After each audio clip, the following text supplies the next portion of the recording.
Hello everyone, श्राद्ध पक्ष की बहुत बहुत शुभकामनाएं। दोस्तों, आज की वीडियो में श्राद्ध कैसे करना है संपूर्ण विधि मैं बताऊंगी। अच्छे से ज़रूर समझिएगा। जल देने की विधि और अग्यारी देने की विधि और जो हमारे ब्राह्मण जिमाने की विधि क्या होती है। अगर ब्राह्मण नहीं जिमा रहे हैं तो किस तरह से अपने घर में आप श्राद्ध कर सकते हैं, पूरी विधि मैं इस वीडियो में बताने वाली हूँ। इसके लिए जिस दिन भी आपका श्राद्ध पड़े, इसके लिए सुबह उठकर नहाना है।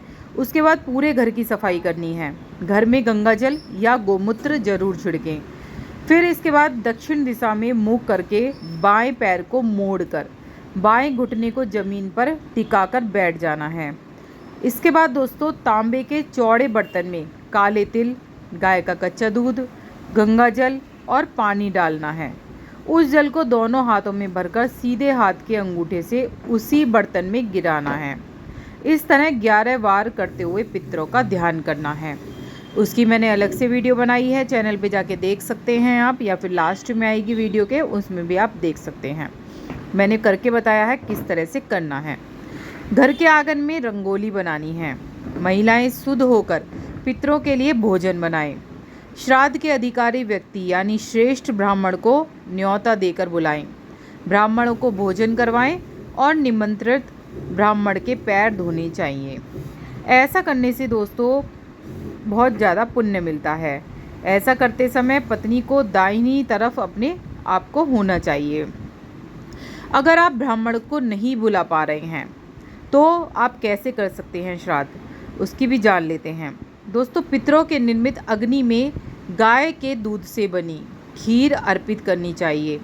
आप एक अग्यारी ले लीजिए, उससे अग्यारी को जला लीजिए। उसके अंदर जो भी आपने खीर बनाई है उसे आपको अपने पितरों का नाम लेते हुए, आचमन करते हुए उस खीर को चम्मच से आपको डालना है, अर्पण करना है अपने पितरों के लिए।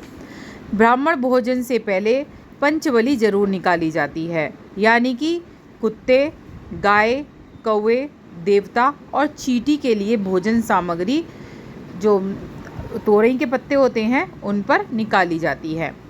दक्षिण दिशा में मुख कर कुश, जौ, तिल, चावल, जल लेकर संकल्प करना चाहिए और 1 या 3 ब्राह्मणों को भोजन खिलाना चाहिए।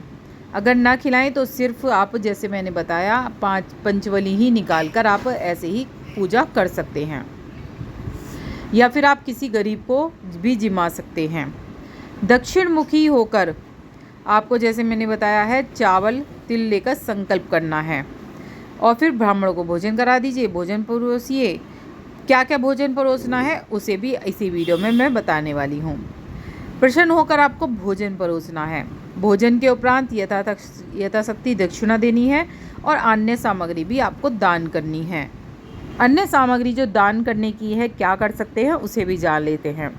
दोस्तों, आप अपनी समर्थ के अनुसार दान कर सकते हैं, जिसमें आते हैं गाय दान करना, भूमि दान करना, तिल दान करना, स्वर्ण दान करना, घी, वस्त्र, अनाज, गुड़, चांदी तथा नमक, जिसे महादान कहा गया है।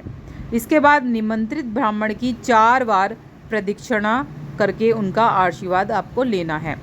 ब्राह्मण को चाहिए कि शास्त्रिक वाचन, वैदिक पाठ करे और गृहस्थ एवं पितरों के प्रति शुभ कामनाएं व्यक्त करें। श्राद्ध में सफ़ेद फूलों का प्रयोग आपको करना है। जो आप जल चढ़ाएं उसमें भी सफ़ेद फूलों का इस्तेमाल करें। श्राद्ध करने के लिए दूध, गंगा जल, शहद, कपड़े, सफ़ेद कपड़े, अभिजीत मुहूर्त में तिल मुख्य रूप से ज़रूरी होते हैं। अब जान लेते हैं श्राद्ध में आपको क्या क्या बनाना चाहिए। पितरों का भोजन श्राद्ध क्रम का एक महत्वपूर्ण हिस्सा होता है, जिसमें खीर, पूरी, चावल, उड़द की दाल या पूरी, आलू या तोरई जैसी सात्विक सब्जियां और छोले का भोग लगाया जाता है। भोजन साफ सुथरा, ताज़ा पका हुआ होना चाहिए। पितृपक्ष के दौरान दोस्तों, गाय का दूध, दही और घी का इस्तेमाल श्रेष्ठ माना जाता है। बस इतना ही। सारी वीडियो चैनल पे हैं, उन्हें ज़रूर देखिएगा। Like, subscribe